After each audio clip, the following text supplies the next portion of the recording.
Hey Mom, here's one fact about Barbie you probably didn't know. Before Barbie became Barbie, Barbie was a sex toy.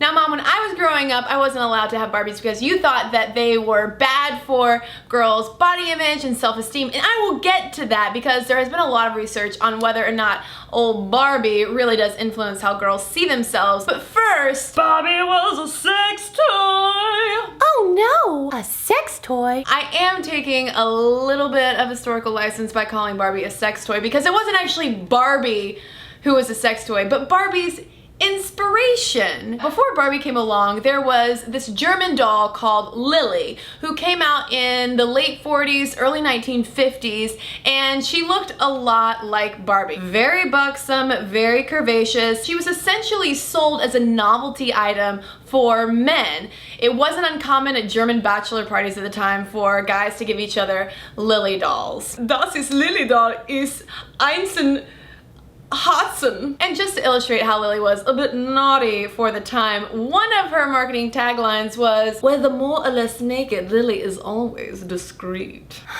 Now the bridge between Lily and Barbie is a woman named Ruth Handler. And Handler first ran across a Lily doll when she was traveling in Switzerland, and she immediately bought up a bunch of them, brought them back to the United States, and was like, hey, you know what I want to do? I want to make this doll for kids. But the funny thing is she kept Lily's original curvaceous figure, not because she was hoping to make a lot of moms mad for a lot of years to come for possibly fostering an unrealistic female body image.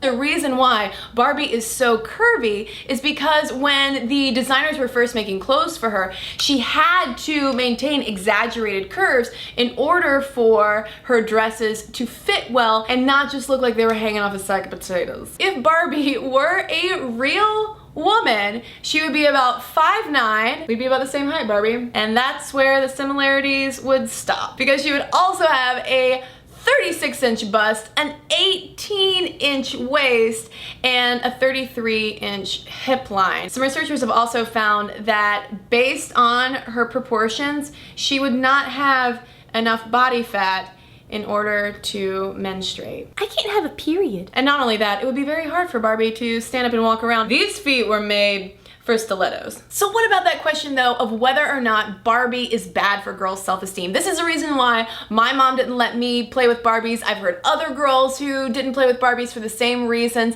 and research has found that there actually is something to that. A lot of times with these studies on how Barbies affect girls' thinking and how they see themselves in the mirror is that they'll take a group of girls, they'll give some of them Barbies to play with, they'll give some of them something like Legos, they might give some of them a baby doll, and then they will test them to see how they feel about eating, how they feel about how they look in the mirror, all this stuff. And they found that, in fact, Barbie does seem to have a negative impact on how girls who play with them immediately see themselves afterwards. And not only that, there has been a study which has found that girls who play with Barbie want to eat less than girls who were not playing with Barbie. Now I'm sure that there's a lot of correlation causation in there, but nevertheless the studies tend to point to the fact that maybe my mom wasn't so crazy after all in not letting Barbie into the house. But if you wanted to lose some weight, maybe you could just go on the Barbie diet wherein you just carry Barbie around on your shoulder. Can't wait for some Ben and Jerry's. This is gonna be so good. Oh my god. Fine, Barbie. I'm eating carrots. You happy? Totally as good as ice cream. Thanks. So considering the fact that Barbie's inspiration was actually a German sex toy, and the fact that she seems to possibly have a negative impact on girls' self-esteem, and considering the fact that Barbie was named for Ruth Handler's daughter Barbara, and Ken was named for her son, which means that Barbie and Ken are actually brother and sister. Oh, this is awkward. Maybe there are some valid reasons why Barbie is not only the most popular doll in the world, but also the most controversial.